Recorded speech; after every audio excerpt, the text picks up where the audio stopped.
A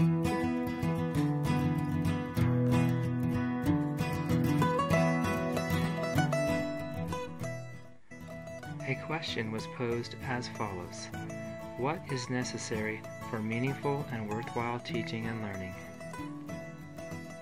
As I tried to answer the question for myself, it occurred to me that everything I needed to know I had already learned as life lessons in the logging and farming community in which I grew up. Lessons from logging.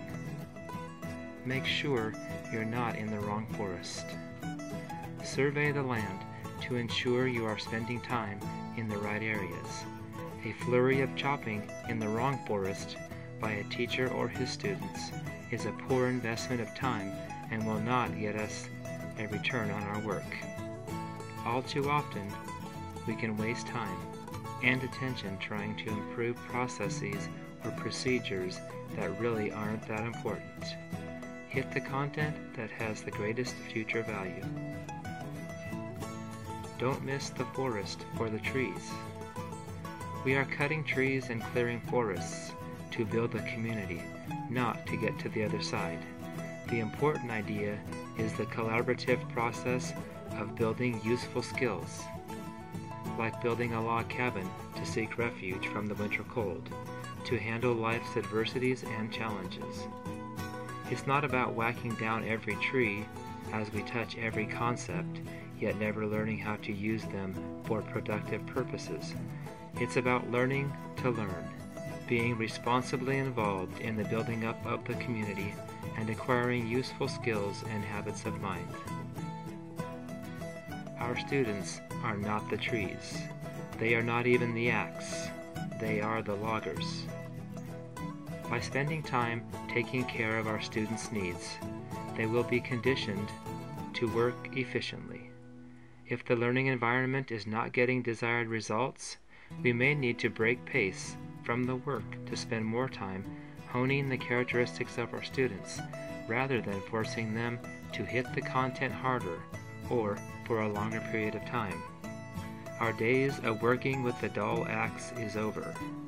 A little time spent sharpening their axes will allow them to work more productively, harvesting more building materials and clearing more ground for planting crops.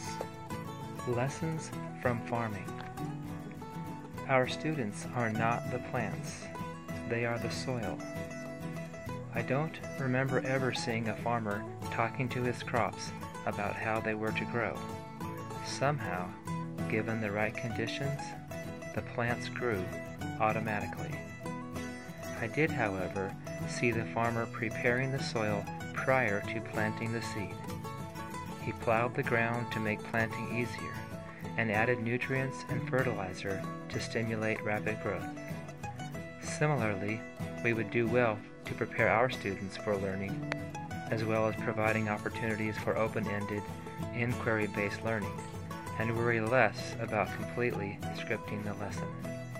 Like well-prepared soil, when the conditions are right, growth will occur without a lot of teacher talk.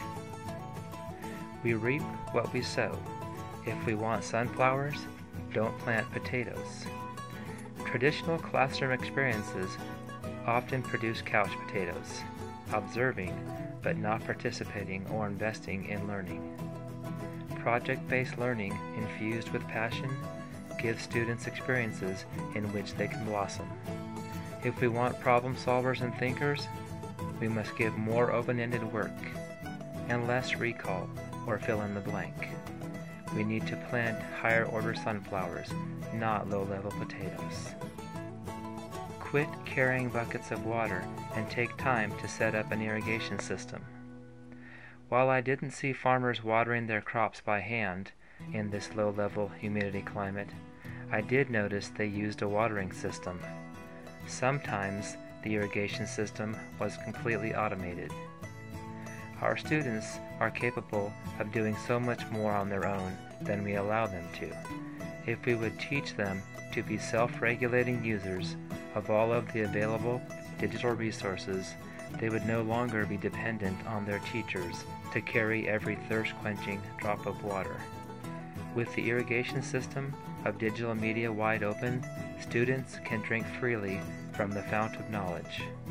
The farmer is now free to fix leaks and pull weeds.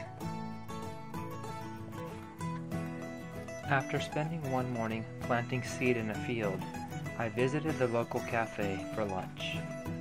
An older, more experienced farmer caught my attention and said, "I seen you riding on a tractor, planting that field just down the road a piece. Did you know you was planting them seeds upside down?"